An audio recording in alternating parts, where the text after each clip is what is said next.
The Linus Tech Tips Reddit page has been going through some tumultuous times over the past few days. Allegations have been hurled at the page's leader, Linus Torval.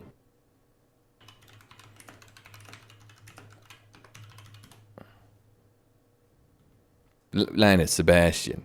It all started with one Reddit user posting on the subreddit that they were a current or former employee of Linus Media Group, and that Linus is not the boss that everyone on the internet thinks that he is, that working conditions at LMG are subpar, which I feel like has caused a lot of controversy on the subreddit. Usually I don't like to follow drama, but I'll be honest, I didn't have much else to talk about. So why don't we take a look into the lore and see what happened? Why is everyone so mad at darn Linus Sebastian? So if we move into the subreddit here, I mean, you can see just right off the bat, most posts on this subreddit have been about this whole situation over the past few days, as I mentioned in the intro.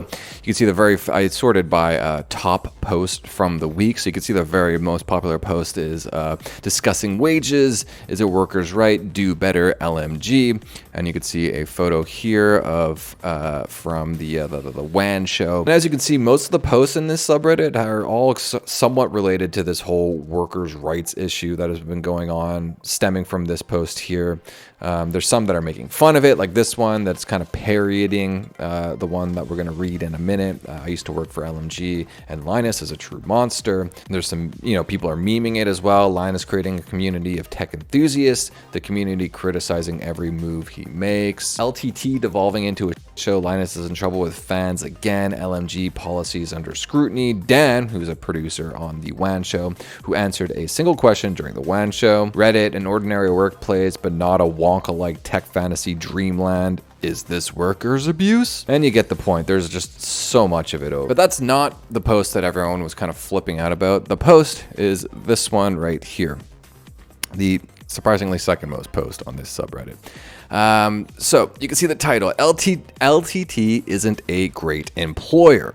Has a lot of anti-labor practices, and I know because I work there. I'm freaking hot. Let me take my sweater off. Truthfully, the article is a little lengthy, and also I'm actually really bad at reading out loud, I've come to realize. So I'm not going to read this thing in its entirety, but if you want, links in the description. Check out the Reddit post for yourself. You can read it in full, but I will just kind of go through part by part and break down why I agree or disagree with what was being said. The very next paragraph references something being asked on the WAN show, which is his podcast, if you're unfamiliar. Where somebody basically asked Linus about LMG staff being able to be unionized. Linus would say that he would consider it a personal failure if they had to unionize, and calls out brazen anti-organization policies in the States, and then says, I don't really feel like employees need additional protections, to be perfectly honest with you, and goes on to talk about at-will employment rules in the States, which falsely stating that Canada is not at will. There's a couple things to break down in this one here. One, I don't know why he would single out him considering it a personal failure if they needed to implement some sort of unionization. I think just reading this whole Reddit post, I kind of get the gist that the person that wrote this is a bit of a socialist. The fact that employees would want to unionize to begin with would mean, as an employer, your employees feel like you're undervaluing them, or you're not doing a good enough job protecting their rights to prevent themselves from being taken advantage of, if you will. So for him to say he would consider it a personal failure, it's like, yeah, that's because the reason you guys want to unionize is because I'm a bad boss. Seems like an odd thing to circle out there to me, including this sentence here. I don't feel like employees need additional protection, to be perfectly honest with you. What he's saying is that he believes that his work environment is healthy enough that, people don't need to unionize. This person's claim is that they do need to unionize because the working environment is not great. But, judging by the gist of what's being said here, I tend to disagree with that for the most part. There's this last part about at-will employment rules. If you're unfamiliar with at-will, that is a law basically stating that barring anything that's illegal, like firing an employee for discriminatory reasons such as race or gender, sexuality, something like that, barring anything that would be just flat out illegal, if you sign an at-will agreement, that means your employer is legally allowed to fire you at will without any kind of severance pay or anything like that. This person insinuates that Linus would incorrectly state that it was at will is illegal in Canada. I mean, there's a ton of articles that are basically state that, yeah, at-will employment is not legal in Canada, so I don't know what this person's talking about. This paragraph is just really complainy, so I'm going to skip over it. This one says, another significant factor is the expected workload and pay structure. This one's a little more interesting to me. Writers can earn between $55,000 and $60,000 a year and are instructed to release a video every week. Okay, let's start off with this in between 55 and 60. Is that, I would assume he means starting salary there, because if you could only have your pay structure increase by $5,000 and that's the cap, there's no like ceiling to break through that's above that, that's insane. I don't think that's what that person means. Cost of living is pretty high in Vancouver, the city that Linus and the LMG team live in, so there is that. We'll get into that a bit later, though. They're expected to release a video every week. That doesn't actually seem insane to me. This person would go on to kind of say how they have to write, build, prepare, and shoot, and get the video ready to editors for review each week with essentially no backup. That doesn't seem all that crazy to me. You have to do one video a week. Write, build, prepare, shoot. I mean, you're not a cameraman, so what do you have to do to shoot? Do you have to be, I mean, perhaps they have to be on set to change things on the fly, but I mean, like, write, build, prepare, that's all synonyms to do the same thing. One video a week for a writer doesn't seem all that crazy to me. They go on to describe the situation saying it appears to be hell. There is no incentive for them to change this, the idea of having to do one video a week. Since in Linus's own words, we can't not do 7 a week anymore. Therefore, instead of employing more writers to pick up the slack, listen, perhaps the structure is chaos. I can't attest to that. I know Linus has spoken about that somewhat in podcasts like on the WAN show. I mean, they have expanded from 50 employees to 100 within a year. I could understand that they probably don't have the smoothest modus operandi at the moment, but my instincts are telling me that one video a week doesn't seem too outrageous. They continue on to go about the pay structure a little bit more in the next 2 paragraphs, and this is where I think it gets interesting again. All for the chance to have the opportunity to reside in a city where the annual living salary is $50,000. And if you remember, they said like starting salary is like 55. So yes, I mean, it is a bit over minimum wage, let's say, in that city, but I mean, for a junior level position, a junior level writing position, like, does that seem all that insane to you? Maybe, maybe not. I don't live in Vancouver, so I can't attest to if 50,000 a year is like comparable for, especially for whatever this workload is. Slightly over the poverty line for physically exhausting, intellectually taxing job. Nevertheless, if you're fortunate enough to survive your first year, they might raise your pay to roughly 65,000 a year. Which is like a $10,000 increase. That's fairly decent, plus a bonus structure, whatever that means, which is fascinating because I've heard it's actually a tactic to sort out those who don't want to work there. And it affects everyone, not just the writers. Pay low to see who leaves, then raise their pay after determining whether or not they can handle a demanding workplace. This is not completely out of the norm. You get hired at a company, you go through a period of, what would you call it? Probation, a probationary period, where they suss out whether or not you're a right fit for the job, or whether or not you're a crazy person, or whether or not you're going to take your experience and then try and, trash the company the first chance you get. It's impossible to get to know someone over the course of a few interviews.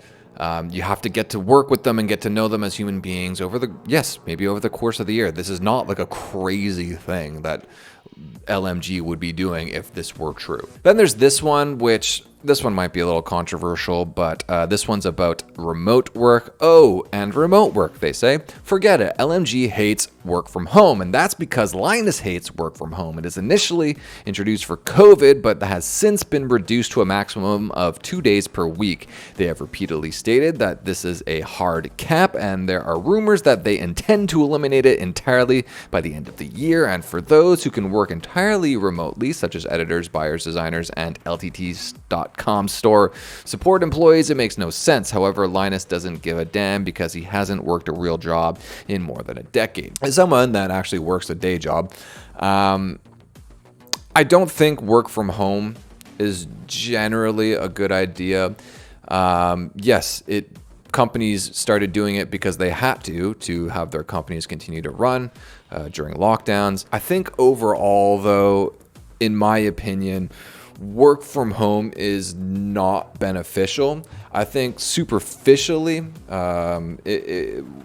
before the luster of it wore off, it was like, oh, okay, yeah, we can still keep things running. But I don't think things run as efficiently, especially in a job that is team centric, where you have to interact with smaller and larger groups constantly. I think there is definitely something to being able to go up to an employee in person, look them in the eyes, talk through something, maybe tap them on the shoulder, be like, hey, laugh about something, make fun of something, make fun of some other employee that you guys both don't like, frickin' Greg. I think work from home still has its place with, how could you say, lower skilled jobs such as customer service. I think jobs like that are great for, let's say new mothers that aren't really ready to return to the workplace because they have a new baby, but they also do have some time on their hand because their baby, well, quite frankly, the babies sleep like 18 hours a day. But I think overall, even for them, it would benefit and build, some kind of team environment where you guys as employees all felt you were together. I'm saying all that to say, I think this person forgot that work from home is a luxury. It is nothing more, nothing less. It's not up to you whether or not you get to work at home. That is up to your employer. And if they decide they want you to work in an office, I don't think it's crazy or out of the realm of possibility for them to do so. If an employer is paying you and wants you to come into an office to do your job instead of doing it in your pajamas, it's not that crazy of an ask. No one has a gun to your head. You don't have to work there. Now, this paragraph is probably the most damning to me. This one, I think I would agree with the Redditor the most.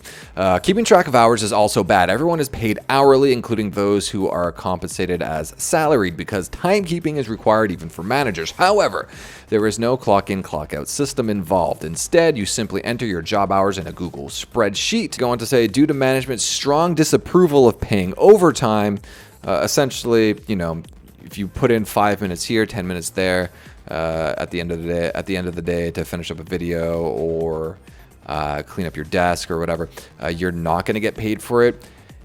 That's not good. I think that's not a good structure. If we're believing what this person says to be true, I think that's kind of silly, because there's, myself as a manager, there's a bunch of times where I've asked people where they're not punched in, let's say, where I'm like, hey, I just need you for something for like 5-10 minutes. And they're like, yeah, sure, I'll do it. But I know also if that gets reciprocated, because there are times where I've walked by and I've seen people, on Twitter or something, not working for 5 or 10 minutes. And that's fine. It's a fair exchange in my opinion. But if a workplace isn't willing to pay overtime, especially, if you're trying to put in the extra time to be better at your job, not only the work culture there, but also the quality of work that the company as a whole is doing.